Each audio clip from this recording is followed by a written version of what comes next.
It's time once again for a couple of cold ones with Corey and Carlisle. Every week, man, you giggle. You giggle like a little schoolgirl when I say that. Because you had this look on your face when you do it. I told you this before. I mentioned this before. It's the zen of the moment, my man. Yeah, I mean, because one thing, you're staring at me when you say it, and you just look like it's almost like you're a purring cat while you're saying that. You know, it's the Barry White in me. You know, everybody's got a little Barry in them, and my Barry just looks at you and. I know. I told you. You look like you should be a 400-pound black man with a beard right now looking at me. Oh, except that would be scary because it would make me think you're probably about to rape me or something. But anyway. It's called bro rape. I've never heard of that before. Have you not heard of bro rape? Bro rape? It's a big problem right now. Is that a new category of porn or something? No. It's when your bro, rapes you. Okay, that's very rape. Straightforward. The name says it all. Yeah, it's pretty now, bad. is it bro as in, hey, bro? Exactly. Okay, I thought it meant hey, bro, hey, it would be awesome if we took our pants off. That would be awesome, man. That's right. Hey, roll over. Trust me, dude. This will be sweet. It's going to be awesome. Trust me. It's bro rape. So bro rape isn't, I don't even know why I'm talking about this, but bro rape is not violent. It's more like bro rape trickery. Like you just kind of get talked into doing something gradually until the next thing you know, you got a penis in your ass. You got a penis in your ass. Okay, well I'll be on the lookout then. You watch out for bro rape. Now that probably explains why I'm looking at you when you say that, because I probably think you're gonna do bro rape, but I didn't even know the term for it. I hope that's not what you think, because you're not that sexy a man. It's time. You draw yourself sexy enough, but you're not that sexy. I'm thinking you're gonna be like, it's time for another couple of cold ones with Corey and Carlisle. It's time once again for bro rape with Corey and Carlisle. Like afterwards, you're gonna say, hey, what would be really cool if we do this with our shirts off, because it's kind of hot in here. Hey man, I can't really hear on my mic. Can I come over and sit by you and talking to your mic? You don't mind if I just kind of lay my penis on your lap, do you? So, all right. You know what? I don't, this is a lot further. There are kids listening, Corey. And that never stopped you before. This is more talk about bro rape than I've ever wanted to do. You're fascinated by it now. You're going to go and YouTube it. No, I'm not, because I'm afraid of what will come up if I do that. So, let's go ahead and get into it. Anyway, how you doing? I'm doing pretty good. It was a nice, pleasant day. Good. Watched a couple of movies, chilled out, did some painting, the usual. Not the usual, actually. That's what. Now, when we say painting, you weren't sitting there painting pictures. No. Why? Yeah, no. I was painting TAC Marines, motherfucker. I was painting a squad of 40K TAC Marines. Painting the little toys you got. My blood angels. They are not toys. They are merchants of fucking death, is what they are. I just say that because I like to see you get riled up when you describe how your fondness for these figurines that you have. These motherfuckers are tough sons of bitches. I mean, really, they've got 4-up armor saves, dude. What are you gonna do? Man, I'm glad you. I don't know what the hell you're talking about, but I'm glad that you you agreed to do this. I thought you'd be tired because I'm exhausted. I just got, as you know, I just got off of a plane. Yeah. I wake up at like 2 PM, dude. I know. I'm just tired. Used to people. I know. This is the early evening. Well, I'll be up until 7 AM, so I'm just used to everybody saying you're crazy, and I forget that you have the same schedule that I do. So. But mornings are for sleeping. Yeah, no, and I will sleep tomorrow, man. I'm so exhausted. I have to say, I'm beginning to know New York a whole lot better than I thought I would. I got lost Saturday night and just took a subway and was able to figure out where I had to go. So yeah, from watching the Warriors. See, the Warriors is educational. That shit will teach you how to get from one side of town to Coney Island in 2 hours flat. Except I wasn't running like the Warriors. I was just kind of drunk and stumbling from train to train. Corey, come out and play. It wasn't me. It was them, the Warriors. So it was the Warriors. Yeah, the Warriors killed him. That's my favorite line in the movie for some reason. And for anybody who hasn't seen the Warriors, because I know there's a lot of kids out there, and I think they probably know about it too. But you should see that movie. Well, you know what? And there's a great director's cut out there that's really awesome. I have that at home. That the like cuts between certain sequences are done as comic book frames. Oh, are you serious? I'm dead serious. No, it's a really cool version of the film. Oh, I got to get that, man. Dude, it's out there. The Warriors, the director's cut, and it is a sweet version. It is a surreal, fucked up nightmare of a movie. It was. Yeah, no, it is a brilliant movie. I don't want to spoil too much about it. It just has New York gangs, and one of them is one of them. You're going to bring up the Bronx Bombers, aren't you? You know what? I'm not going to say. I don't see. I don't even want to bring kids. Go watch The Warriors. I don't want to bring up anything. Yeah, if you haven't seen The Warriors is kind of required viewing around here. Yeah, you want to know some of our favorite movies because people always ask us.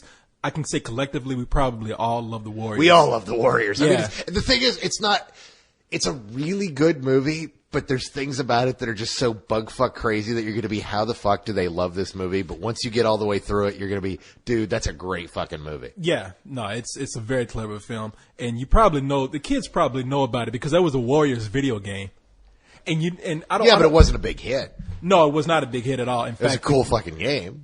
Yeah, I won't even say the game was that cool. It was actually kind of clunky, but it was. I dug it. Did you? I mean, it's because it's the Warriors. You got to kind of Exactly. like it by No, I default. did. But as a video game, I have to say it was a lame fighting game, man. But you probably know about it. Go watch that movie. Your uncle Carlisle and Corey are telling you go watch the Warriors. Dude, don't call us that, dude. That's just creepy. That's creepy to you. It's creepy well, to me. you know When you say, listen to your Uncle Corey, kids, I think of people showing the kids the doll and saying, where did he touch See, you? now that's your fucked up mind. Because when I say your Uncle Corey, I'm talking about like, I'm the good guy that comes in. I'm your buddy. I'm going to tell you how to get along. Yeah, in you life. know what? That's how it starts. But I'm not looking to go in there and pull bro rape on somebody. So. Bro rape. I told you, you were going to be obsessed. By the end of this show, you're going to just be Googling bro rape. It's going to be awesome. I refuse to Google bro rape because the pictures, if I Google something, I'm going to go to the imagery and then the image. You're going to go image search? Yeah, images, and it's going like, to bring up what some is shit an Alabama Hot Pocket? I heard you mention that to Jamie, and that That was great. We were all having dinner, and that phrase came up, the Alabama Hot Pocket. yeah, the site manager came down. We're eating. And he had to know, so I'm like, well, Google it. And he's like, all right. He's like, oh, yep, that's pretty awful. And he still ate. That's what creeped me out. He's like, that's disgusting. And so, Well, he said it was disgusting. He's like, yep, that's pretty bad. It's not the worst thing I've ever seen, but it's pretty bad. and that made me wonder, what the fuck have you seen? Yeah, no, it's like, wow, this dude's one of us. The Alabama Hot Pocket is not the worst. The Alabama Hot Pocket is about the worst thing I can imagine. I refuse to do that. I've been tricked into doing some things and seeing. I wasn't trying to trick anybody either. It came up as a joke, and he was like, "What is it?" And I'm like, "I'm not going to discuss it because we're having a very nice dinner at one of Austin's best restaurants, and we're just chowing down and having great food. I'm not about to describe what this thing is in front of everybody." Thank you for that. And but he's like, "I have to know." It's like, I'm not going to say it. He's like, "All right, well," and I'm like, "Well, Google it." And he pulls out his iPhone, and then it's like, "Yep, that's pretty fucking awful." And you see, Jamie will use any reason to use that iPhone right now. He's one of those. He's in love with his phone. He's looking for any reason, like when the waitress comes, Alabama Hot Pocket. No, that's a reason to pick out my iPhone. Yeah, like when the waitress comes over to says, "What would you like for dinner?" He would rather look on his iPhone for the menu instead of looking at the menu that's in front of him. Well, let me see what you have here. And she's like, "I don't have all fucking day." But anyway, I've been tricked into seeing some things on Google Imagery, and my eyeballs should be poked out by now. So I would not look up this Alabama Hot Pocket you talking about or whatever it is. And right now there are people Googling. I know. And it was, don't do it. It's a trap. I could see Admiral Akbar just sitting there shaking his head going, it's a trap. And it's too late because they've already done it. They've already done it. They're like, oh, Yeah, no, that is the most foul thing my young mind has ever seen. Right now there's a collective, So let's go ahead and move on. We took a little while to get into Speaking what of we Alabama do. Hot Pockets, let's move on to the top five. The top five. And at number 5, we have Number 5. The Chronicles of Narnia, Prince Caspian. Prince Caspian. What can we say? Movie was kind of a disappointment. Didn't do as well as they thought it would. Hasn't hit 100. I mean, yeah, it hasn't hit 100 million yet. Looks like it's going. If it gets there, it's going to be a stumble. So Disney did express disappointment that it didn't do as well as the first film. So, but they will nevertheless have. I still hold that as bad placement. They should have. It really should have been a winter film. Mm-hmm. It should have been that family thing for the winter. Right. This is the thing that gets me about this time of year is it's become such a big deal to make it the blockbuster season, and blockbuster season gets earlier and earlier that they're just slamming them. There are, we've now gotten into the point where starting this week, it's 2 blockbusters a week. It's not 1 a week. It's 2 a week. And it's like, oh my God, guys, there's only so much money that's going to be spent, especially this year. Yeah. This year is a rough year for this country, and it's, when people are spending $500 a month on gas, for their SUVs, which, pardon me a moment, I go, Oh yeah, you dumb my motherfuckers scooter that got gets those. 66 miles to the gallon. But your scooter's yellow. My scooter rocks. Your scooter looks like A transformer. your scooter is like I don't know, a skateboard or something with Oh, come on. with a lawnmower engine on the back. Admit it. My scooter looks like a transformer. That's not a good thing though. It looks like a transformer, doesn't it? It does. It looks like Bumblebee's midget brother. Yes, it does, and it's awesome. Gas wise, yes, it is. Hey, you know what? Hey, what are you driving right now? I couldn't hear you. No, What are you driving right now? I was reaching for. No, I told everybody I was in a car wreck. I'm gonna get my Mustang back. That Mustang is coming back one day. Yes, one of us drives a Mustang and one of us drives a scooter. Who is the most comfortable with the size of their penis? Me. I'm And very you happy go with on the to size of my believe penis. I'm so happy with the size of my penis. It's not even funny. I might pull some bro rape on somebody. I'm so happy with the size of my penis. Number four. I just wanted to say something real quick. Number four. No, I wanted to say blockbuster season. I wanted to see what you thought about this. I'll tell you what. I'll save it for afterwards. Save it for afterwards. Yeah, Let's this get is to good number stuff to 4. talk Get about. away from the bro rape. Stepping It away has from nothing the to bro do with- rape. It has nothing to do with bro rape. It has to do Number with, it has to do 4. with ratings of movies in blockbuster season. Number 4. Are you enjoying singing right now? I'm really enjoying. We'll get to that after. Let's Yeah. knock out the top 5 because it's at this point it's old news. But let's just blow through it. Number 4. Yeah, I mean, there's nothing new on here. And no, there is. There is. Actually, there's one surprising thing on here, but number 4 is Iron Man. What can you say about Iron Man? Iron Man, it's awesome. That's what we can Yeah, say. move But that's on to what we've been 300. saying for 4 fucking weeks. Moving on to right 300 along. million, $276 million. Is this the highest grossing movie this year? At this point, it might be. So I'm not sure. I'm talking about the whole year. Is there anything that did better? No. Nothing earlier this year did. The big film that had hopes of doing really well just blew chunks. Okay. That was 10,000 BC. That was Well, that was placed in the same spot as they put that specifically there in that weekend because that was the same weekend as 300. 10,000 BC was going to be. Because they put it in the same weekend as 300, and it was the same kind of thing. And everybody said, "No, it's not actually the same kind of thing." No, yeah, fucking ostriches with dreadlocks. Anyway, number 3. Number 3. Now this is the surprise right here. The Strangers. It did very well, actually. $20 million for a movie that was seen sort of as an independent. Not It very, did 20. Yeah. Oh, that is a big surprise because the studio was projecting 8. They No. were like, we think we're going to do 8 with this. This movie is a big success story. I mean, no big push for it. No, they didn't big even show publicity. it to us, for Christ's sake. And actually, they did have a screening. I didn't make it to it. I didn't hear about the screening. I wish I'd known because I would have gone. Yeah, no, they had a screening, and I just did a review of it and put it up. I saw it while I was in New York, and it's because I just said Is I it any don't see good? It's. I think that if you are somebody who, I'll put it this way. In the review, I said if you like horror movies and you're very used to the convention and formula of horror movies, it's kind of dull. If you're somebody who likes, you're on a date and you're taking a girl there and you like like the jump scares and all that kind of Yeah. stuff, then yeah, go see it. I've been trying to get a hold of the French version. My video store keeps having it checked out, and it was finally in the other night. And the guy's like, "Oh, them is finally in," and I was like, "Oh, hey, great, I'll grab." Oh, well, I actually was going to take it home tonight. And I'm like, "No, dude, you take it home. It's cool. I tell I'll you, get it later." no, the French have done movies similar to this. Not even this one. I just saw a French film that had I forgot the name of it. It had to do with that's highly useful. A pregnant woman being chased by some crazy woman. Oh, Inside. And that movie, I have to agree with you, man. That movie is kind of lame. I hated that movie, dude. And so many people are like, "Oh, it's genius." It's like, no, it's sleazy, it's crappy, and the characters make really stupid decisions. But this movie, The Strangers, reminded me of that and reminded me of Funny Games. Funny Games. I never thought I'd say this, but I liked Funny Games a whole lot more. This movie has a great atmosphere to it, but it's kind of slow. But I guess it goes to show you that horror movies or do well. counter programming does well. Now, horror movies never do well in the summer. ever. You remember last year, the big thing was they had Hostel 2 and what was the other film? 28 Weeks Later, and both of them did like $10 million on a week, and those were highly anticipated sequels.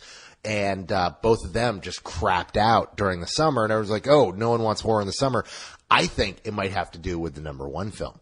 I think it might be a reaction of, oh, what's that? Oh, God, no, we're not going to go see that. Yeah, we have to get through number two. Number first. 2 is Indiana Jones. And the Kingdom of the Crystal Skull. Already $200 million. 215 to be exact. Very respectful. I mean, very respectful. The movie kicks ass. It made a shitload of money. No, it made a lot of money, which was... And still going to keep making money. Well, they don't know about that. They say it might actually peter out a little short. They say it might, but it's still going to make a lot of fucking money. Well, they knew it was going to make... I think they're actually thinking that this movie would have made more. So it's not considered disappointment. It's considered to be, okay, it's kind of met expectations. We expect a little bit more out of it, but let's see. The thing is we'll see how long it lasts, because that's the thing, is it does have legs. People are like, oh, it didn't, it made second this weekend, but this was barely. Well, I'll tell you what, I agree with what they're saying, that this movie might peter out sooner than they expect, because it's a whole blockbuster thing. There's a whole lot of movies coming out, and it's just things are just getting pushed down, and this has already been pushed down by the number one movie, which is Sex and the City. Yeah, Sex and the City.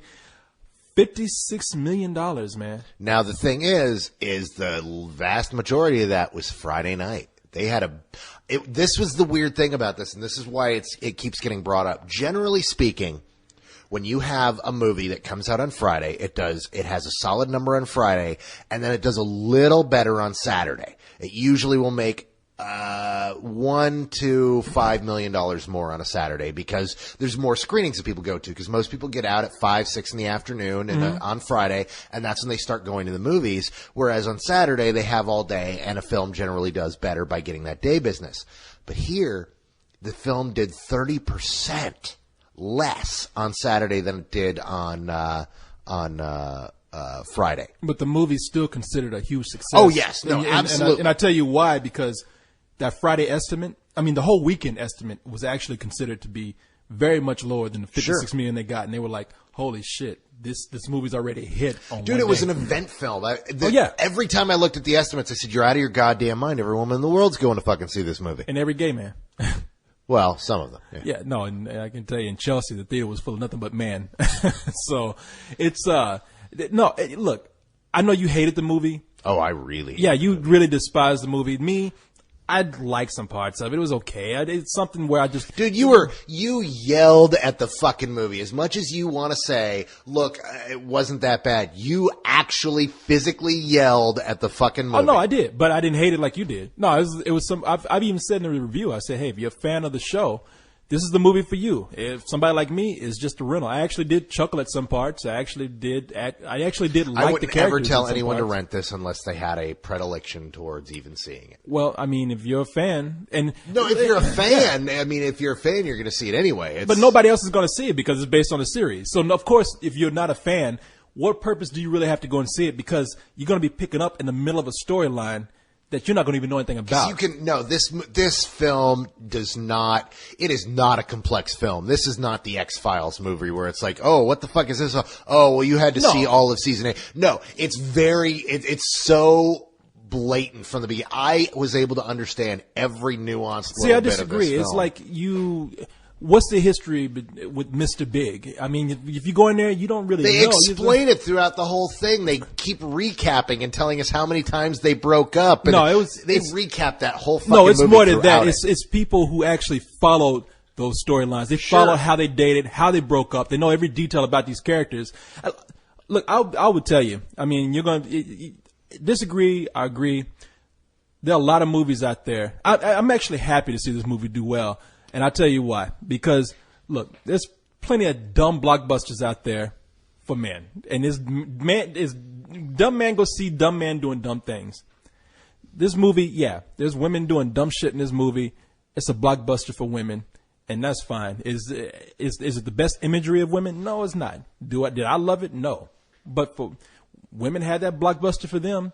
Women have plenty of blockbusters. The thing is generally they're programmed in February and March. Exactly. I'm saying a summer blockbuster like this, Take it. Well, man. except the That's fine. question is what's going to happen to it next week? I mean, has everybody that's going to see it seen it, and it's going to have a huge drop off? Because that's what Probably people so. are talking about. I mean, already you saw huge drop offs on Saturday and Sunday. What's going to happen next weekend? Is it going to go from being number one to, rather than doing what's happened with most of these blockbusters and slipping to number 2 or 3? Is it going to slip down to 4 or 5? No, let me just. It's going to sound like I'm arguing for this movie because I really loved it. I did not love it. I thought it was actually, as far as the movie, you know how I feel about romantic comedies a lot. I mean, this was mediocre for me. It was a very mediocre movie, but the studios, they're very happy with the numbers they have already. So a drop off from this point on, it's going to be Yeah, but minimal. see, as far as look, for me, this movie is Dallas. It's It's after Dallas. It's Return to Mayberry. It's one of those stupid made-for-TV movies that they just said, hey, you know what? We could make an ass load of money putting this in theaters if we did it quick enough, which is exactly what they did, and they proved it. What I hate about this being so successful is we're going to see more of this. We're going to see more of these television. When are we? When Desperate Housewives is done, are we going to see a Desperate Housewives movie? Is somebody at ABC right now going, holy shit, why have the series finale of Lost be on television? We could have everyone in America go and see it in a theater. This is leading us down a road that really might fucks happen, with me. That might happen, that might not, because I would hope that people realize that there are certain trends that you just can't create. Sex and the City had a great following already. It started out on HBO as it is. Now, so I don't know. Well, hold on. I don't know if people are going to try and do that. And hey, you know something? If something good comes out of it, fine. If it's a trend that doesn't work and they actually do try to do that, which I don't think they will try to do that, but they do, I think it'll go away quickly. I see where you're going, but honestly, you know how these people think. Somebody looks at it and sees the numbers and says, holy shit. Look at the numbers of how many people actually watched Sex and the City versus how many people watched Lost.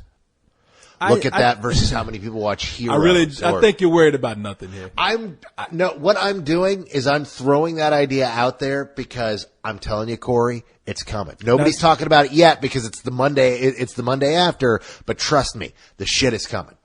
Now, maybe that you said it now and threw that idea out there, it might be. Yes, sure, because there are studio mavens sitting around going, oh, that Carlisle, he's always full of brilliant ideas. I'm going to say this. I really think that you're worried about nothing. Well, I think you go ahead and say that. I think they knew what they had with this movie. And now that we've got this recorded and it's going to be on the internet, I can Yeah. throw it back in your face when we have to see And I will happily take it if that's the Grey's case. Anatomy. But you the know movie. something? But this isn't the first time this has happened though. And it happened with the X-Files movie. Well, yeah, but the X-Files movie was slightly different because the series. In what way?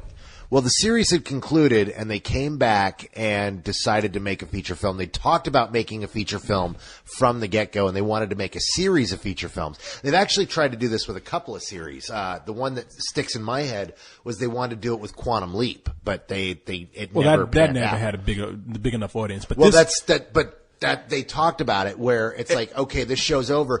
But the thing is with the X-Files, that was a show that led towards, it was episodic to begin with. It's like you have Mulder and Scully show up. You don't actually need to know anything about Mulder and Scully to make a good movie about them. You just have to know that they work together. You know generally what everybody knew about Mulder and Scully. And then you just have a really cool science fiction horror film. I disagree. I mean, it's already happening, man. They did it with The Simpsons. They did it with X-Files. They did it with they did it with Firefly. So this is nothing really new. So for Sex and the City to come up, this is not creating a new trend. What's new is that it made way more money than they anticipated. Oh yeah, I mean, because with Simpsons movie, everybody walked out going, "Yeah, that shouldn't have been brought to." But no, Simpsons movie did well. Yeah, but everybody knew that going in. By the same token, it was one of those things where everybody said, "Yeah, but we don't have a." Simpsons. I'm just saying, you're seeing television shows going to the screen. I don't think you have anything to worry about. Oh, okay, I mean, if you see it done more and more, it's going to go. Hey, look, even if they do something for Desperate Housewives, I don't watch the show. But if the movie has that big enough following of people who want to go see it, you and I don't have to go see it. If the movie does well, big deal. What is it hurting us? Because I'm going to have to see it. Because I watch fucking everything. Yeah, dude. Come exactly. on. Come on, I watch fucking everything. And then you know what happens? We come back and we make a review about it that everybody laughs about, and then it's cool. It serves a purpose for us one way or another. Okay, so let's move on to this rating things that you wanted to talk about. Oh. Because I'm tired of talking about Sex in the City, dude. What a lame fucking piece I know of you. shit that was. You Oh really my rate God. this movie to the point I where hate to the this point where fucking movie, I'm dude. looking at you and it has you feeling so nervous about the movie industry now because Sex in the City did well. Everything's gonna be fine. No. I have no issues that it did. I knew it was going to do well. When I looked at the initial estimates, I knew that they were out of their minds. They were being conservative. They were hoping and had their fingers crossed, and they did well. In fact, in my written review that I put up on another site, I talked about how this is an event movie. It was Star Wars Episode 1 for girls. Yeah, I mean, I'm it just was, saying. but it stuck with Episode 1 in that they went in and a lot of people walked out going, wow, that really wasn't all that good a movie. And the people that loved it are like, oh, come on, I liked it. Yeah, I mean, I'm just saying we've seen this trend of movies Sure. ever since Battlestar Wow. Galactica. They actually had a Battlestar Galactica movie. That was a made-for-TV movie. And- That but you wasn't know in what? theaters. It was in theaters, and No. it was. It was limited. It was released very limitedly in theaters. But I saw it in a theater. That's why. In Waco, they actually had the Battlestar Galactica movie in a theater, and I saw it in a theater. Yeah, but it didn't do amazing. No, it well didn't or do. anything. No, it didn't do well. I'm I'm saying just talking. it's This a is the long-lived first trend. But keep in mind, this was a blockbuster. There are sleazebag producers who think about how much blow they could buy if they could convert their film into a Hollywood blockbuster. It's not even that much. I mean, it's a calculated business. Not that much business blow?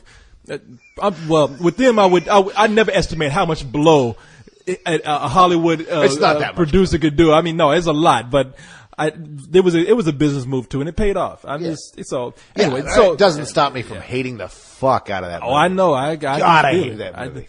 I feel like I'm over here like Darth Vader. Yes, succumb to your dark side. So, Admit you like a piece of shit. so this rating thing I want to talk This about. rating thing you want to talk about. Do you think that it's PG-13 movies are above that people are wanting to see? Because I'm looking at Speed Racer, didn't do that well. Prince Caspian is not doing horribly, but it's considered sort of a disappointment. And both those movies were rated PG. And I'm just thinking, during this time of year, holidays are really reserved. I don't know what it is. Holidays are reserved for the family movies where people go out and see a big blockbuster PG film. Yeah. But during the summer, people want to see PG or more. PG-13 or more. Well, because that's not entirely true, because PG-13 films do really, really well in the winter as well. It all depends on what the film is. No, PG-13s can do well in the winter. I'm just saying I think PG movies do better at a time that's considered family holiday times.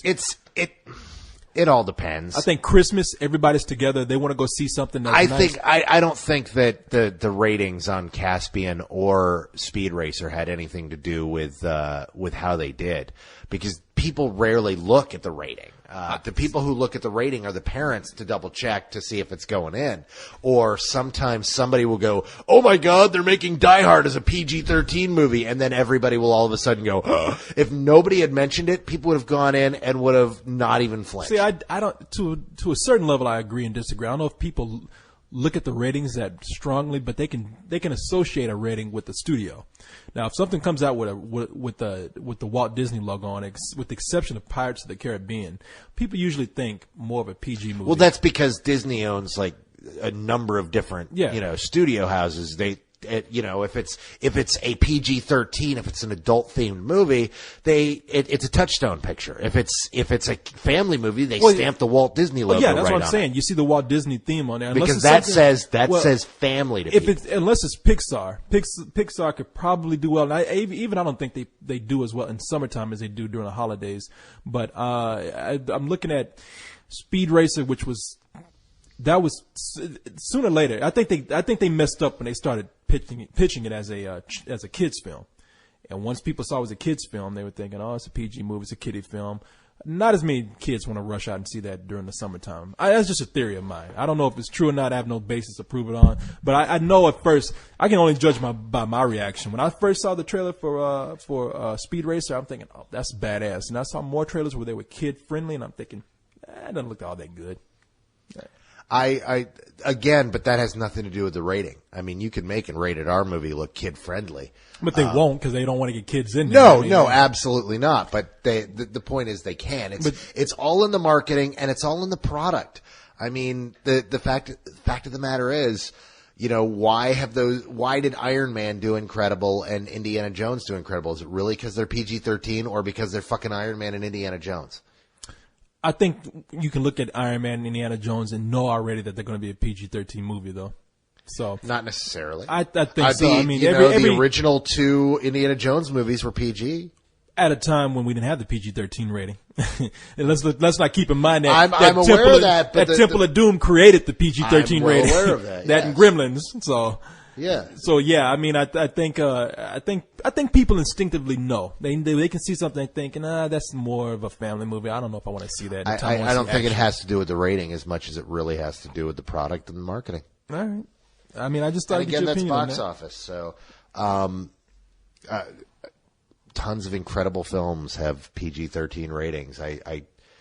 Ratings have just become such a useless tool these days. Well, they're useless when you take your little baby to go see fucking Hannibal and see people getting eaten alive by pigs. I mean, that's a separate. That has nothing to do with useless. That's parents saying, you know what, I don't give a shit what I show my kids. No, it's useless in that they don't enforce anything. The You're rating bitter about that. The rating system. I'm not bitter. The rating systems need to be reworked. They need to say that certain movies that are rated R now, you should not let kids who are under, 12, 11, 10 years old in there. No, I totally disagree there because now you're talking censorship. I'm not telling people what they can't show their kids. No, I'm not talking censorship. I'm talking if this country is really concerned. I mean, okay, so a rated X movie where they don't allow kids to go in, is that censorship when you don't bring them in? Well, it is censorship because first of all, most theaters won't show rated.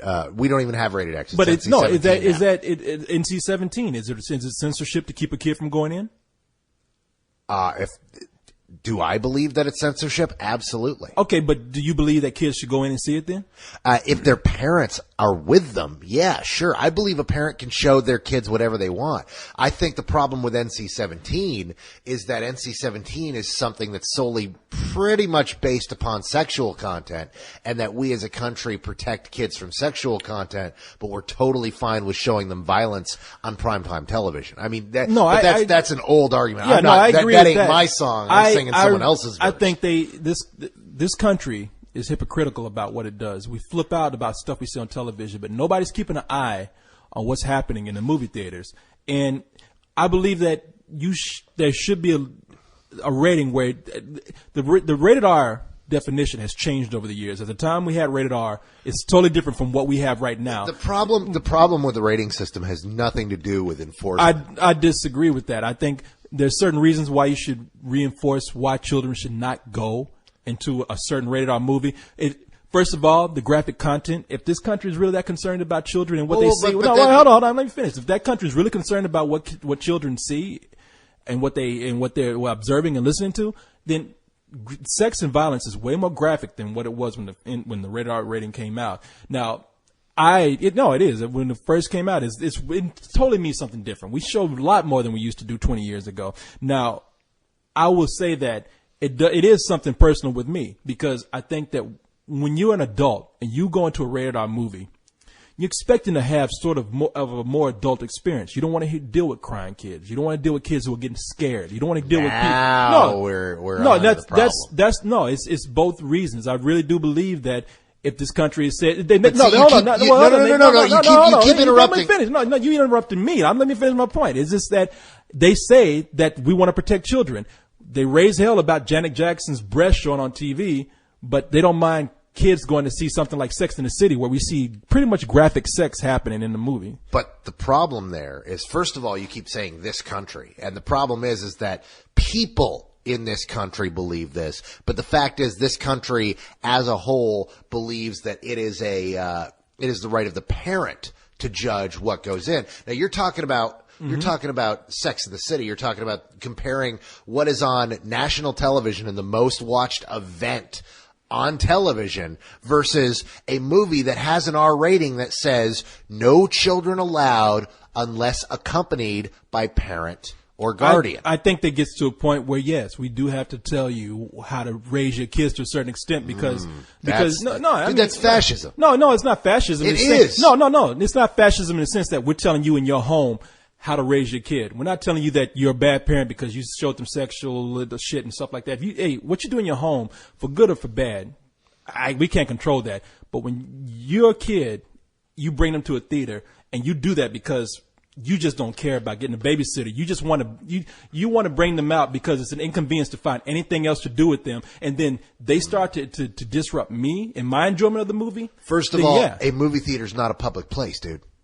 Movie theater is a public place. No, a movie theater is a privately owned property that they allow the public to come into and view movies.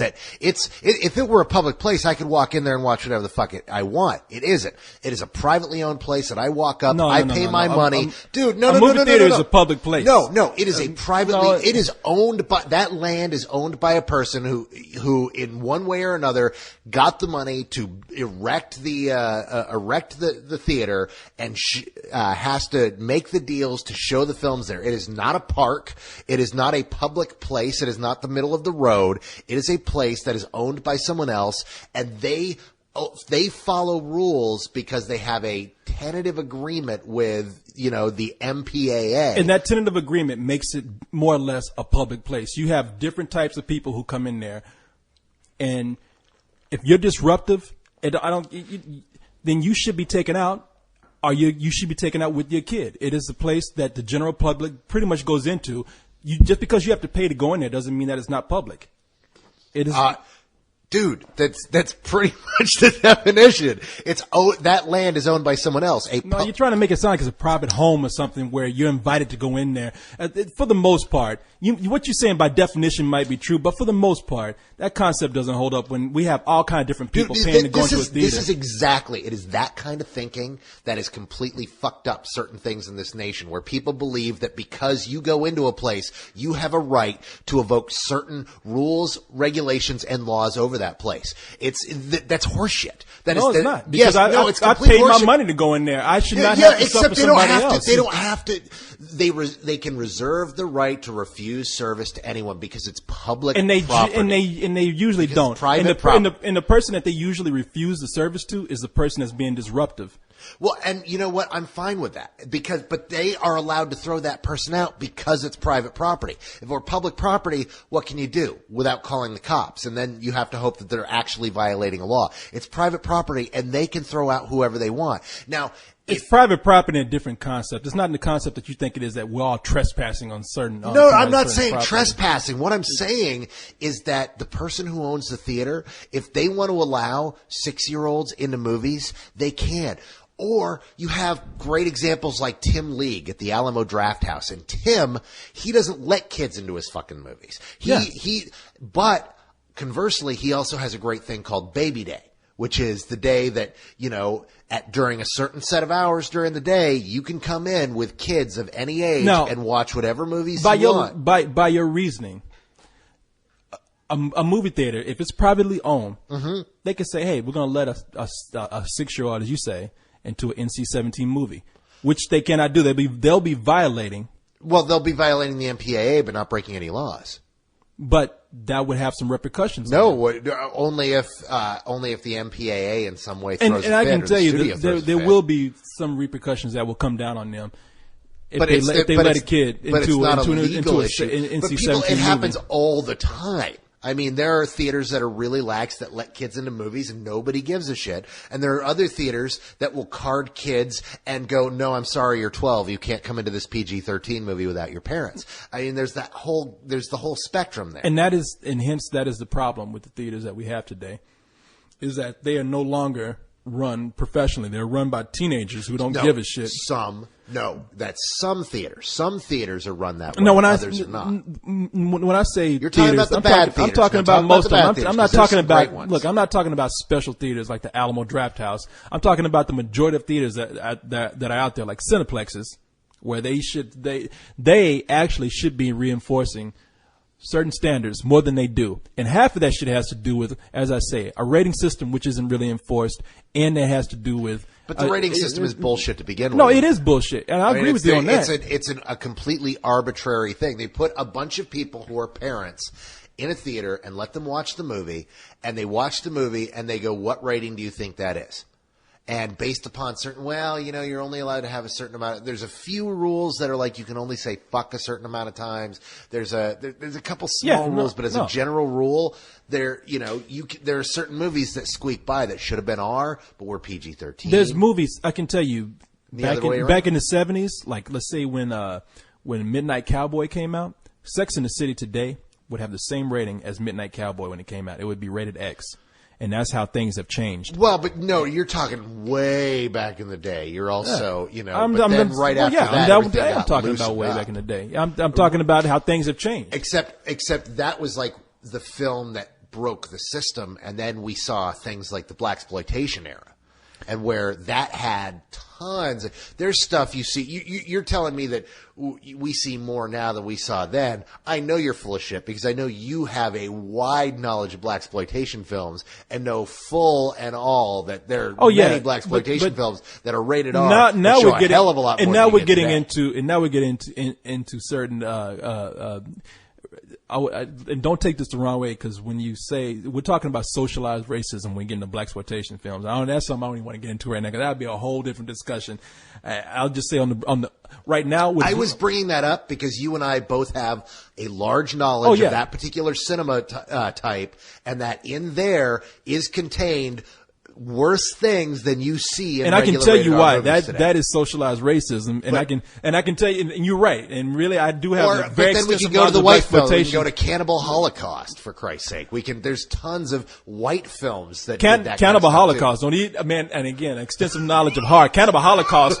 Actually, they had people called the cops when it was Italian cops came in. It was the director was taken to court for Cannibal Holocaust. But he was taken to court for weird reasons. Well, he had to prove that these weren't people that he actually killed on screen. Well, because he bragged for a little while that there was real death, and that got him in trouble. Well, there were real. When people saw the animals being killed, they were thinking, "Well, shit." Yeah, because there's real animal death. People go watch it. Don't tell people to go watch Cannibal Holocaust. I want people to watch Cannibal Holocaust. I own the movie. I can't even watch it again. It's that fucked up. Film no, that movie angered me, man. And I don't even know why I own the movie, but it fucking pissed me off. I don't know either, because I watched it once and I'm like, you know what? Never again. I think it's because I need to have it in my collection because I love horror movies so much. But so tell me honestly that anything has come out anywhere near Cannibal Holocaust lately. That's what I'm saying. You can't even put Cannibal Holocaust in there because there's nothing. There's nothing. Except that you went ahead and said, man, there's nothing like what's today, and then I bring up Cannibal. But in Cannibal Holocaust, you see what happened with that. I mean, I can't blame them. I saw that movie. Oh my God, this movie, Cannibal Holocaust. There's some rough. My point is, there were some, after they loosened things up in the 70s, there were some rough fucking movies, and then everything kind of calmed. And all those things kind of happen on the underground level. I mean, sure. With the blaxploitation, the reason why, and a lot of people wondering probably why I'm saying racism here. And in the 70s, keep in mind, racism was a lot higher than it is today, at least more exposed. And it's because nobody gave a shit about what the black theaters were showing in the inner neighborhoods. No one gave a shit. You can stick to a theater and see anything. I mean, I can tell you, my brother and sister did that shit. We go to the drive-in and see like some of these blaxploitation movies. That's where my love of them come from. I think they're inherently kind of wrong in a way. Kind of wrong? Yeah. Some of them are really some fucking are very wrong. wrong. I mean, but I hate that. I even hate that term, blaxploitation. But that's another issue for another day. But you got me thinking about Cannibal Holocaust now, man. Hey, you know what? I'm sorry, but you forced me to bring up the big guns. Well, please bring up Cannibal Holocaust, man. I mean, because everybody mentions this. I mean, it's a very popular movie. I do encourage kids. I mean, if you're like 13, I do not encourage kids to go and watch this. Seriously, this is one of those top 10 most fucked up films you're going to watch in your life. That is my number one. That is my number one. Yeah, but I movie. don't assume that you've seen some of the other more fucked up ones. Maybe I haven't. I probably have not. You've probably never seen Taxidermia or 120 Days of Sallow or No, I haven't seen it. I can understand why Cannibal Holocaust is your number one. But I think Cannibal Holocaust for me. And kids, because I'm not by any means recommending any of this. Because films. Please don't go. but- Oh, hey, Carlisle mentioned 120 Days of Sallow. No, trust me on this. Those movies have probably been mentioned to me. I refuse to see them. Just like people have tried to force several movies on me that I don't want to watch just like because of the way. Gummo. Gummo, I will not watch. Good. I don't want to see Gummo. I don't want to see. I will watch it one day because I hear it's a great movie, but Irreversible. Oh yeah, no, that is a really good. They have in this movie Irreversible. I wanted. There's two things that happen in that movie. First of all, I heard. Well, don't ruin it. Well, no, I would just say there is. I'm not going to ruin it because there's a lot more going on to it. But there's a 9-minute rape scene in that movie. Yeah, see, you've also never seen Baise-moi. Wait a minute, which one is that? That's the French film about the two girls who go on the crime spree across France. Yes, I have seen that. You have seen that? Yeah. That's pretty wrong. That's another movie. one that said. That was one of those. I saw that in the theater. They screened that for a bunch of us at like midnight. And I went back to my girlfriend's house and I crawled into bed and I couldn't even touch her. It was just like, I feel so dirty right now. I don't want to even come close to a woman. This is just gross. Yeah, no, there's a lot of fucked up movies out there. That was like 8 years ago. Shit. Yeah, and God, that film is forever etched on my mind. that is one of the movies that told me like that. And there was another movie called French are fucked up. There was another movie called what was that movie? I Stand Alone. I forgot the French name of it, but the movie pretty much ends with a guy molesting his own daughter after a whole bunch of fucked up shit. So it was a feel-good movie. Hey, the feel good movie of the year. That year. This is recommended to you by your Uncle Corey. Yeah, there you go, kids. Watch it if you can. But no, you hear about Cannibal Holocaust being, but guy you love, Eli Roth, one of his movie that he loves. Oh yeah, no. I cannot love that movie. I think I just, like I said, I just have it. I bought the movie because I'd heard about it and then I watched it and I was like, I'll keep it because this is one of those movies you got to have in your collection. Because you're one of those guys that'll be like, here, watch this. It will blow your fucking mind. Exactly. I have about 3 movies I don't want to watch anymore because of that. What are the other 2? One of them is an animated film called When the Wind Blows. The most fucking depressing movie I've ever seen. Is it more depressing than Plague Dogs?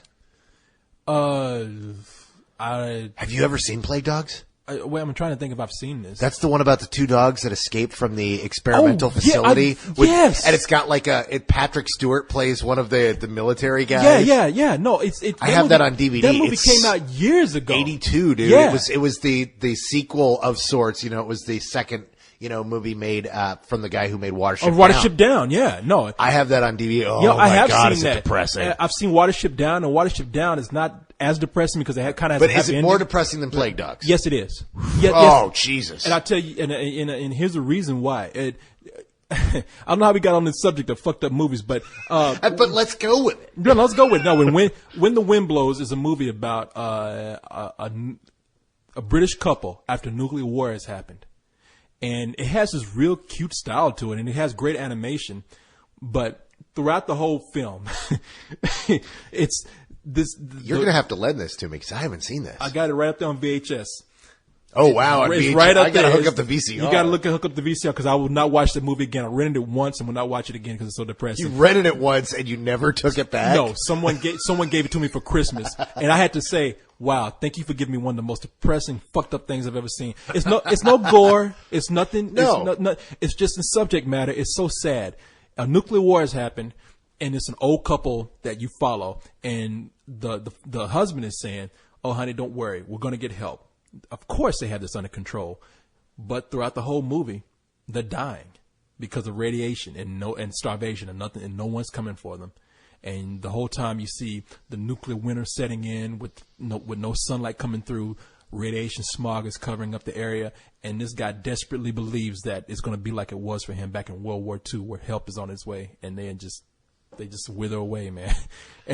Well, now, the other one that I brought up, Plague Dogs. It's about these two dogs who escaped from an experimental facility. Yeah, I remember. I'll let you explain it. They're such great dogs. You just love these characters. They're great dogs, but one of them is crazy because they've been doing brain experiments on him, and the other one's and he actually sick. has an attachment to his head. And they get out into the wild, and they have to learn how to hunt and be wild dogs because, well, they were raised in a facility. They don't know, you know. And it's such a sad movie. Oh my God! It's just watching what these dogs go through. Yeah, it's an animated film. Depressing. Yeah, it's an animated film, and it's one of those things that like some of my female friends come over and go, "Oh, what's this?" It's like, "Oh no, baby, you can't watch that movie. that no, is not a you movie." think it's a cute film. They go, look at the cute dog. No. And then you have to tell them the ending, and then they get all teary. They're like, why would somebody make a movie like that? It's like, that's why you don't want to watch it. No, I admire for what they were doing because Watership Down, it was funny because they did it with animals. Watership Down and Plague Dogs was during a time that, just like Ralph Bakshi, which we talked about before, there was at a time when people were trying to bring animation to an adult level. Oh, yeah. And I guess they tried to Trojan horse it in by doing it with talking animals.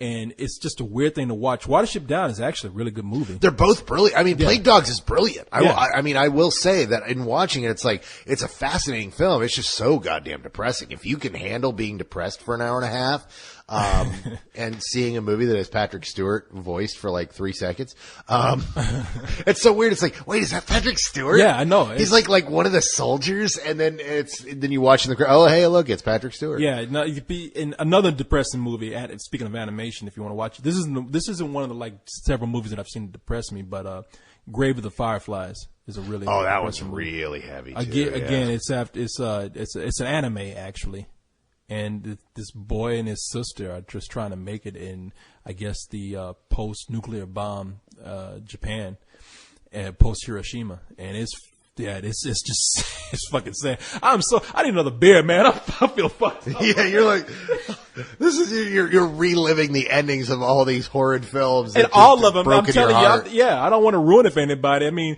it started out with Cannibal Holocaust, which just fucked me up because they really killed animals, and I don't want to see animals being killed for the sake of fucking film. But then when we're talking about cartoon animals and people being killed, and I'm like, oh, that's even more fucked up. So I don't know why, but yeah, man. Wow, thanks for bringing up some memories, man. Those are some rough films, man. But that's I mean, everybody's got that list of those films that I never want to watch again. Oh my God. And I think we've run through most of mine. Doom Generation's another one that I absolutely cannot watch. Doom Generation. That's that one. Now, did you see the unrated cut or did you see the regular version? I'm going to assume I saw the unrated cut. And it was, God, I hate that movie. Yeah, I did. Jesus, man, I'm gonna fucking. One of my friends was actually up for that role. She was supposed to be in that movie, and Rose McGowan ended up getting it. Really? Yeah. Who was your friend? Angela. Oh, Angela Bettis? Yeah. Oh, nice. Yeah, she was supposed to be in it, and then she's a really cool person, man. Dude, she's awesome. I'm gonna fucking hang myself after this show, man. This is so sad. All of a sudden, you're like Eeyore. I know. Sorry, Carlisle. I'm just thinking about bummer movies. Thanks for bringing them up. That's what I want to talk about. We're running out of time here. We might go over a little bit over an hour, but speaking of depressing things, M. Night Shyamalan's new movie. Well, I don't know if it's going to be depressing or not. We talked about this before we even started recording. Leon put up a blog about how we're not going to have a screening of The Happening. Which surprises me. I mean, why?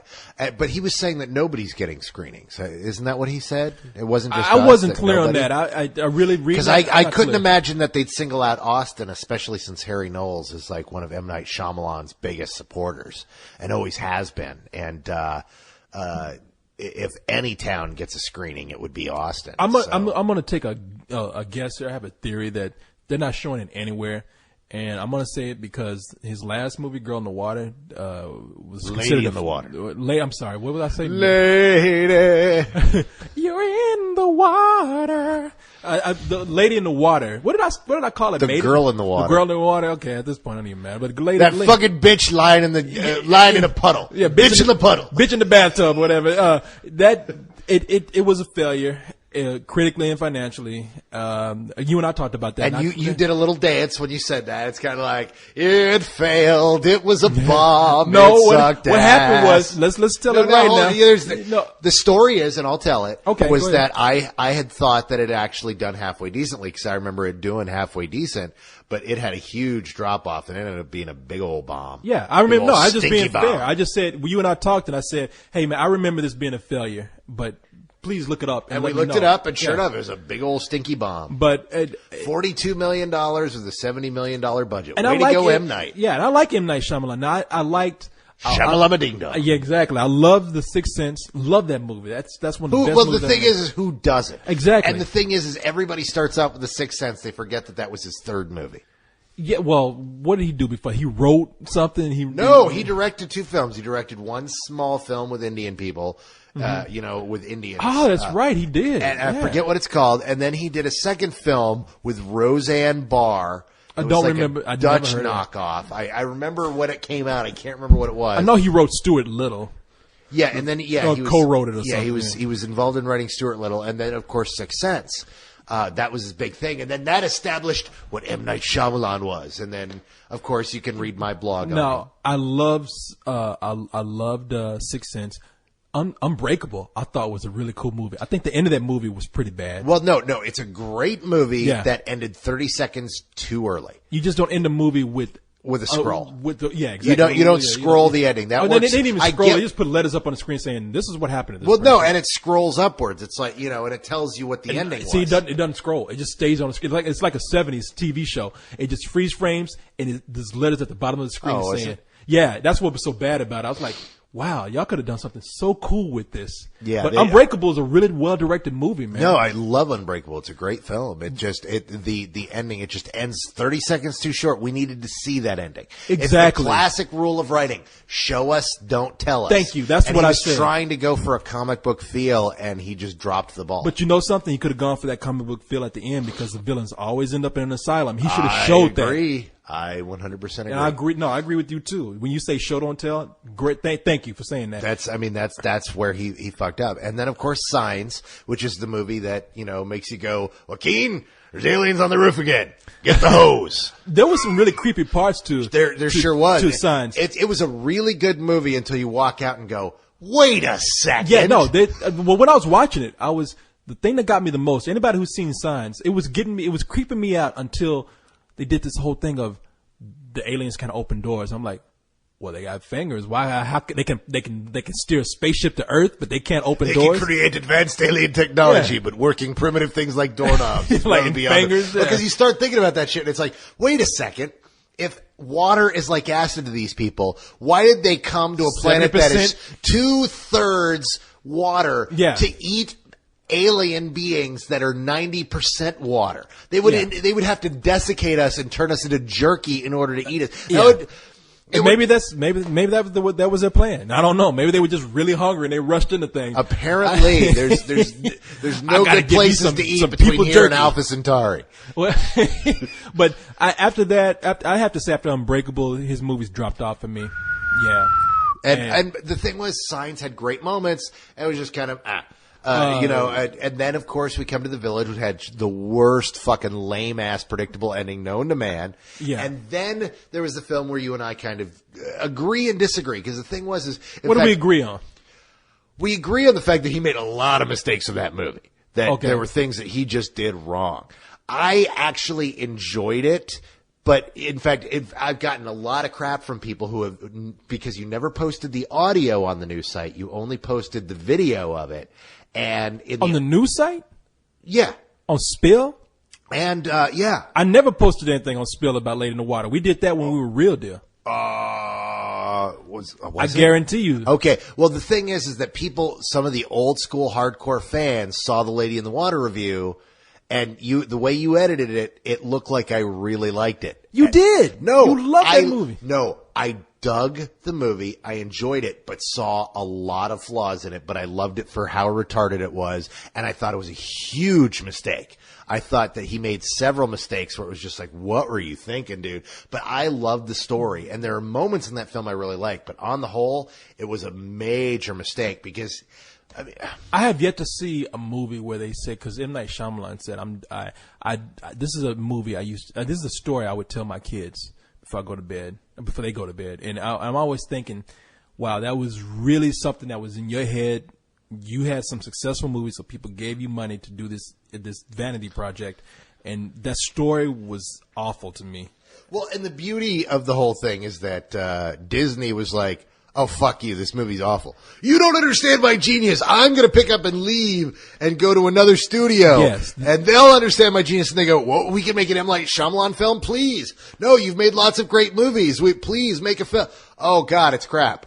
Yeah, exactly. No, I like it, but I like it for what it is. I will not call it a good movie, and I will not defend it as being great cinema. He made several mistakes, but I thought the story was kind of cool. I dug it. I think casting himself was a huge mistake. That was terrible. I thought attacking critics in the film was a gargantuan Yeah, mistake. just because they thought this movie was bad, which I'm sorry, a lot of people thought it was. Deal with the criticism. Yeah, it just seemed so pompous, pretentious, and like a whiny kid. Mm-hmm. I mean, and the thing is like I was telling you earlier, if you're going to make an attack on critics, make sure you back it up. But we're running out of time. Yeah, so I'm going to have to pause it and render this out, and then we'll pick up after that.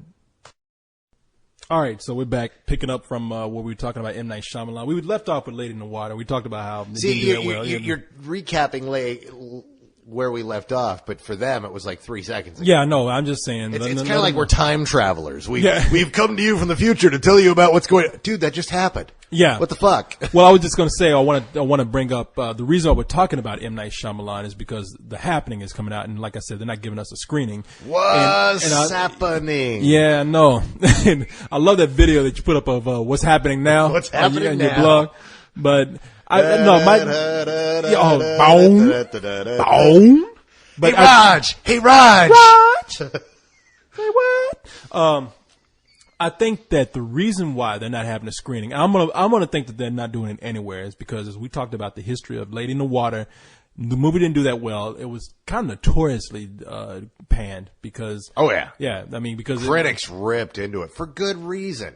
Yeah. He fucking attacked critics, and he didn't expect them to come back. He thought, oh, once I have you in the corner, you won't be able to. Oh, fuck, no, they'll respond. I think critics, they don't mind being have shots taken at them if you do it with the right material. This was a mess. This was not the right material. So I think after the failure of Lady in the Water, they're being very careful with how they approach M. Night Shyamalan. So, and I've heard rumor that the movie's not all that good. Now, I've seen that stuff too, but that was all internal stuff, which is it's always kind of kooky when you hear that. Yeah, they say that the script. Now, I'm going straight from Leon's blog. It says that it was a script about what planet Earth does to people for us treating the planet so bad. See, I really hate that people are talking about this, because if this turns out to be the big twist of the movie, that's what it turns out to be, that it's going to piss people off. People are talking about spoilers left and right, especially on the site. But for that script, he did say that it was gone back and rewritten into something else, and now it's rewritten as The Happening.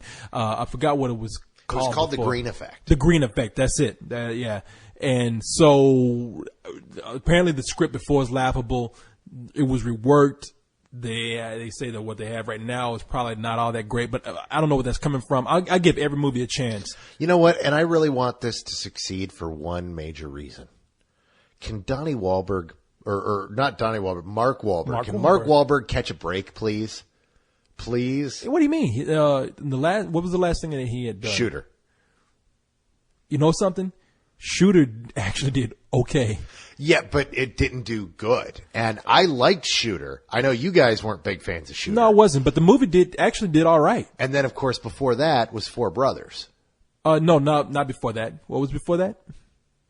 In fact, I don't even know. What was between Four Brothers and... You're missing something he got a lot of critical acclaim for. What? The Departed. Oh, hey, was in the part, wasn't he? I always forget that he was because he was such a minor character in that. But he got, for some he reason. Was, yeah. No, he was actually in nominated too, I think. For He was really good in that fucking yeah. movie too. Yeah, you're totally right. Oh, he caught a break. Okay, good. So he's not going to go away anytime soon. Yeah, he was really great in the And part. Shooter, totally forgot. I didn't like Shooter, but Shooter actually was a financial success. I like Shooter, and the reason I like Shooter is because it's campy and stupid and cheesy of a action movie as it is. It kind of is a throwback to 70s and 80s action movies. I can see that. I loved his whole motivation in the film, that he was just getting revenge for his dog because Yeah. the motherfuckers killed his dog, and having two dogs of my It was own. a little I'm more like, than that. They were after him too. no, so but that's he was on not the run. why he did it though. He was like Jason Bourne without but except that the brainwashing. He didn't go in and go, "You did this to me." He's like, "You know what? I can deal with that. I was in the military. I know how you guys." Wait, you killed my dog? Oh, you motherfuckers are gonna! And that was a cool fucking dog. It's on now. Right? Yeah, That dog was awesome. I loved that dog. That dog went and got him a beer out of the fridge. Yeah, I Talk wonder- about a good dog. I wonder if he was having sex with that dog. If he was bro raping that dog, because he was a little too close to that dog for some reason. But I don't want to talk.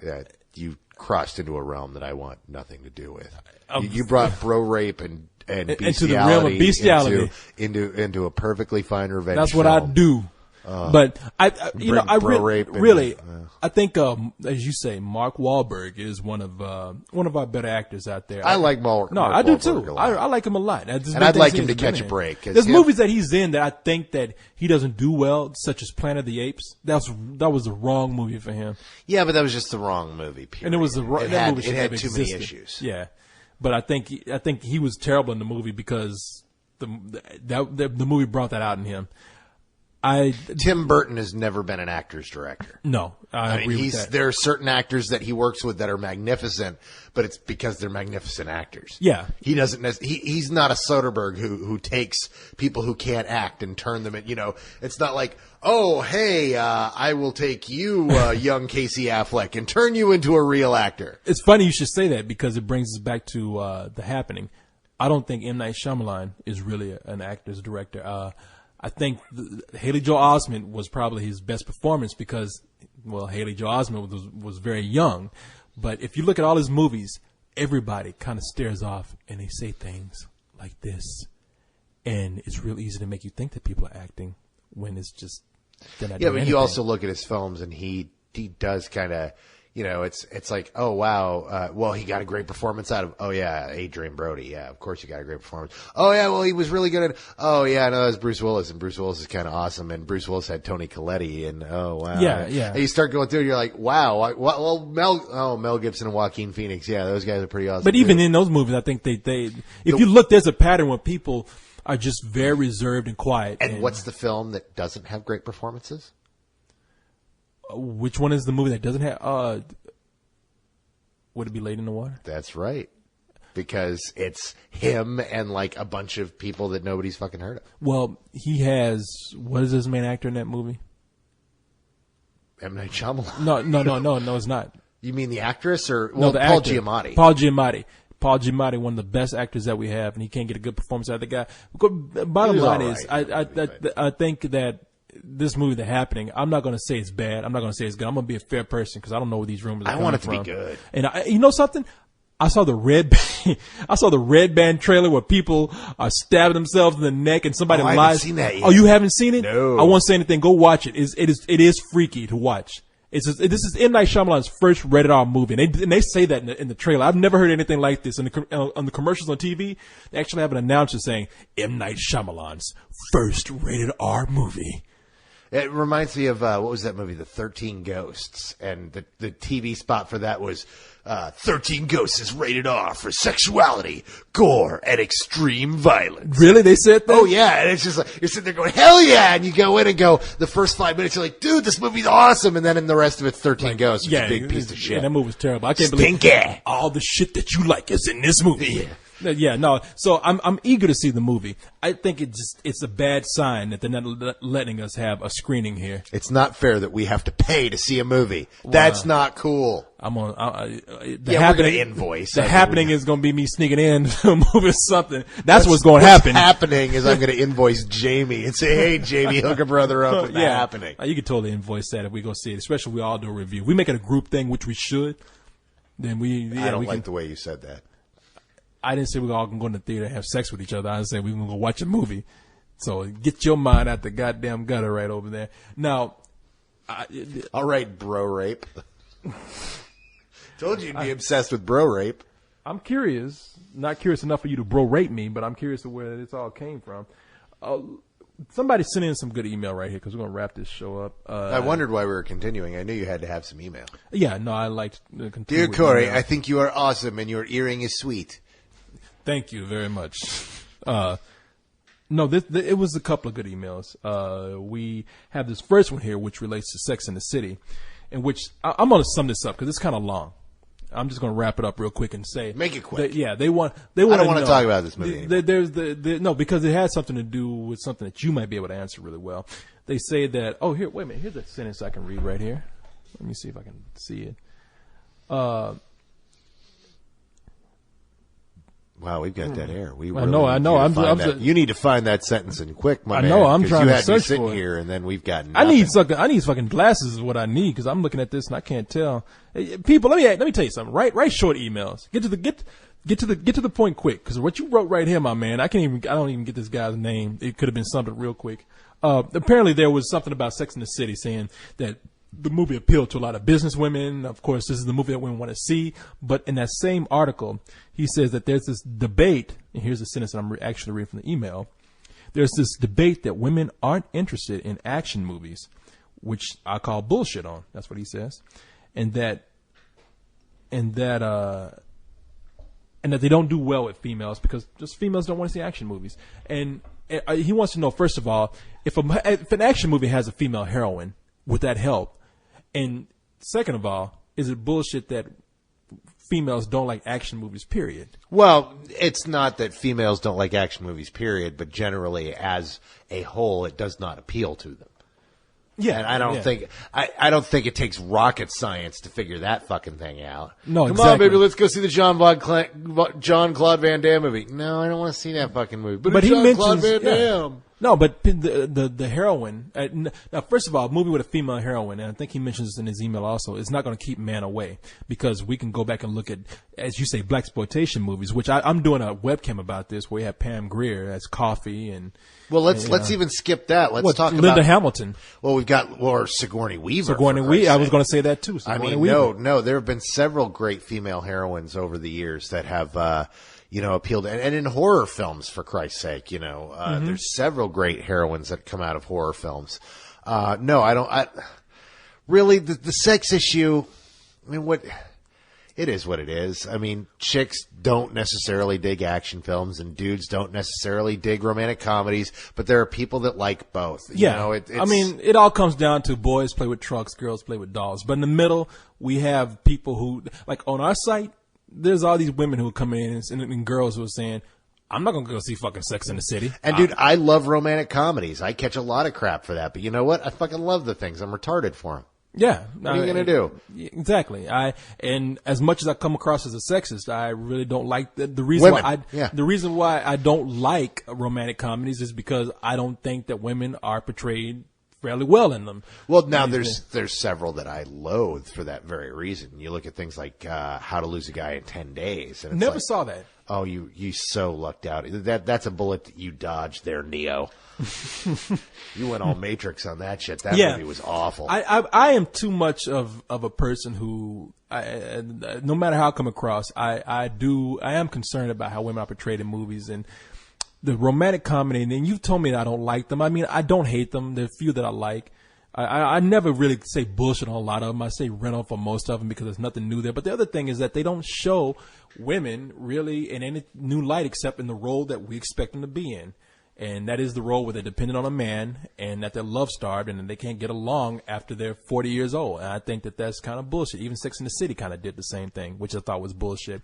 Heroines in movies, though. This guy mentions Kill Bill. I thought, while I wasn't crazy about the Kill Bill series, I think Uma Thurman's a really kick-ass character. You mentioned Sigourney Weaver.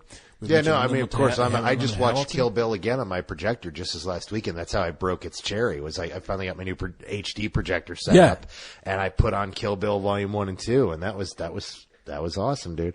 No, you can very easily do that, but you need the right. Just like any action movie, you can't make anyone an action hero. The person has to have that spark. Yeah, and having a heroine as your action star, is that going to increase the amount of females you get into that movie? Actually, I don't think so. No. But are men going to discriminate against it? No. Hell as long no. as it's a kick-ass movie. No, dude, let me tell you, you want to make $100 million? Get Michael Bay to direct a movie starring Megan Fox that involves explosions. Yeah. I mean, look at Underworld, movies that I don't think are that good. Let's not look at Underworld. But piece of shit. Those movies, second one I actually kind of like watching, but you have Kate Beckinsale in those movies. Is it Kate Beckinsale? Yeah, it's Kate Beckinsale. Okay, and she's a kick-ass heroine. I mean, I'm not saying the movie's kick-ass or anything, but she does go in the movie. She kicks a lot of ass, and she looks good doing it. And that's even better for a guy. If you can have a heroine in a movie that's kind of sexy. If you can watch shit blow up and jerk off at the same time, why not? There you go. Just put her ass in some tight leather, have her bend over when she's stabbing somebody. Shit, you got a movie right there. Guys will love that shit. Guys want a girl that can kick their ass anyway. I know I do. Fucking beat the shit out of me. Just make sure you give me a good time in bed. We got it. Speaking of relationship stuff here, we always get relationship questions, and I don't understand why. I don't understand, but I read them because for some reason people send them to us, and I'll answer them. I don't know how this all started, but hey, I will try to answer if I can. And this one's kind of sad, man. Going back to the depressing shit. It says, hey, I know you may or may not reply to this, and lo and behold, we are replying to this because it has nothing to do with movies. But this is very personal to me. My girlfriend passed away a while back, and I'm having trouble trying to move on with it. And when I listen to you and Carlisle's Cocos, you guys seem to give good advice to people. And I was just wondering, can you give me some advice or something that can help me at least try to move on? Because I feel like it's breaking me. You know, this whole thing that I've been going through. No, I don't know because I ain't had nobody pass away like that. But he says, well, thanks. And this is from Taylor. Taylor, I don't know how young you are. I don't know what you're going through because I've never had a girlfriend pass away on me. That would be kind of shitty, and that would actually kind of scare me. But I don't know what you do. I mean, what do you do when a relative moves on? I mean, when a relative dies, you move on, man. Especially if you're a young guy, you grieve, and that's natural human reaction. But after that, you learn not to dwell on it, and you realize that there's a life out there. And I don't know what more to tell you than that. Go out and watch Sleepless in Seattle. That's what I recommend. That's a great film all about kind of moving on and finding, such a sweet. You've seen Sleepless in Seattle, right, Corey? Yeah. And it's such a sweet film about, about having that perfect person and what happens when you lose that person and then trying to move on. Yeah. I mean, really, it's just another great thing. Sit down, go out and find the trade paperback of The Crow. The J. Obar's The Crow. This dude's going to go out and try and kill people now. No, now hold on. You've read the original. I have read the original. Yeah, and Crow. What happened? It was a story of J. Obar. J. Obar, yeah. Working through the feelings he had when he lost his girlfriend. Exactly. When she died in a plane crash. Mm-hmm. And so he was working through that through the comic book The Crow. And that's, I think, you're coming to us. What the fuck do we know? I mean, I can give you some cathartic things that might in some way offer a slight bit of insight, but really it's just about understanding that you are so not alone. This happens to so many people, and it's just a matter of finding the right. Dude, you're really bringing me down, Corey. We got to move on. Oh man, you got me with Plague Dogs, man. I just know it. Yeah, fuck. Yeah. No, you know what? Plague Dogs. It doesn't end well for the Plague Dogs. I will say this much: I've had friends die when I was very young.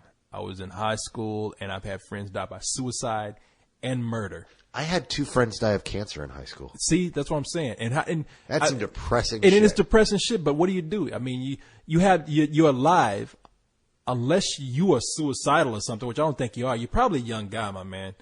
And like I said, this is the early stages. You're not going to move on because there's a difference between having a friend and a girlfriend, mainly because you ain't having sex with your friends. I don't know if you have sex with this girl. Unless you were bro rated. And which it might be a good thing that person's gone, but so you asking the wrong people. So you have me laughing. You turn to something crazy here. Don't serious. I don't know why you guys are asking this shit. I can understand. I mean, I have not had a girl, but I can relate to having a friend die and feeling a lot of pain behind that. I had a friend that was murdered, and I felt like, wow, it's a guy that I'm never going to see again. And I can only imagine that amplified. I mean, I've broken up with girls that made me feel like that was, wow, I'm never going to see this person again, even though they're still alive. And all I can say is, man, if you were a young person, go through that grieving period. If you need to talk to somebody, go and talk to you. And you always hear this excuse, but I am serious. Unless your school counselor is shitty, like mine was, I would never talk to my school counselor about anything. But if your school counselor is shitty, don't talk to a teacher or somebody. And so you're saying this guy could be like 87 years old. But I have a feeling that it's a kid. And that's why I'm saying if you're young, then do that. If you're older, you're going to know how to deal with this because you probably have Well, not necessarily. I mean, I know a lot of emotionally immature adults, right, Corey? I have a feeling that was directed towards me, but yes, I'll agree with that. Sure. That would be me. Yeah. Let's move on to another email because this shit's just that's the last email I was going to read. Oh, great! Let's end on a downer. No. It's not a downer. No. I'm just saying, man, go talk to somebody. I mean, if you work through it, and if you feel like it's that anytime you have bad, to end a conversation with dude, go talk to somebody. It didn't end well. Well, it didn't end well. I mean, this guy's girlfriend died, and I'm just saying that you're talking to us, but you don't need that face-to-face contact. And if you are young, I'll say if you're old enough to afford a counselor or somebody, then go see it if it's bothering you that much. If you're younger, go talk to a teacher. I think he's doing the cheap option by coming to us. Yeah, exactly. Because we can't talk to you. I mean, unless you just catch me one day where you catch me on like AIM or something, then we can talk about it. But yeah, go talk to a teacher. If your parents are cool, talk to your parents, man. I mean, but overall, give yourself a little time and see how it works out. You're going to cry. You're going to feel bad, and it's a terrible thing. So after a few weeks, if it still feels that way, get your emotions out and talk to someone. And God, I'm depressed. And I'll go this further with it. Taylor, I would like to know what your progress is. So in a week or two from now, email us back and let us know that you're doing fine. Because it'll be all better by then, trust me. And if it isn't, we'll try to figure something out from there. Your Uncle Corey is here for you. I really am concerned, Jesus man. Christ. I'm concerned for you. I really want to know. Taylor, please email me back in a couple of weeks and let me know that you're doing fine. And if we need to talk, we'll talk. All right. So that's it. You got anything you want to close out with? I was hoping you had more email because now I'm just down. Dude. Oh, wait a minute. Look at this. I have an email right here. Excellent. Oh, my God. Thank God. It says, holy crap. Man, I am the happiest guy in the world. And I just want to let you know that everything is wonderful and right in my life. Oh, that's what I needed. That's the spot right there. Oh, God. I'm in a world of rainbows and puppies now. It's awesome. It's just fantastic. Ooh, look, it's a unicorn factory. Oh, how awesome is that? Taylor, I will say this. I can tell you what not to do. Don't go watch Plague Dogs. Don't go watch When the Wind Blows. Don't go watch Cannibal Holocaust. That's the biggest advice you can give you right now. Oh, dear Christ. The thing is people are going to go, they're going to Netflix this thing, and we're going to, all of a sudden, all we can say, all of a sudden, the hits on our site are going to drop by half. There's going to be all of a sudden people are like, it's The Happening. It's really happening. No, everybody just sat down and watched Plague Dogs and Grave of the Fireflies. I have a feeling they'll probably do that after The Happening. I can tell you the worst thing I saw besides any of those is Lady in the Water. That's the most depressing thing I've ever seen. So. Oh, really? That's the most depressing? That was The Happening to me. I wanted to hang myself after that movie. Actually, no. That movie was so crazy that I was. You were laughing, dude. We were hooting and hollering outside. The end of that movie, where Eagle flew off with that chick, I was like, "That's crazy." I got to give this guy applause for ending the movie with such ballsiness. Excuse me. So anyway, you got anything you want to close out with? Because we're gonna get out of here. I got nothing. We've gone over an hour, man. I'm tired. Well over an hour. Well over an hour. I'm tired. I gotta get out of here. Is that it, dude? I think that's it. All right. Well, say good night, Gracie. Good night, everybody. All right. Then good night, everyone. I'm going to go hang myself.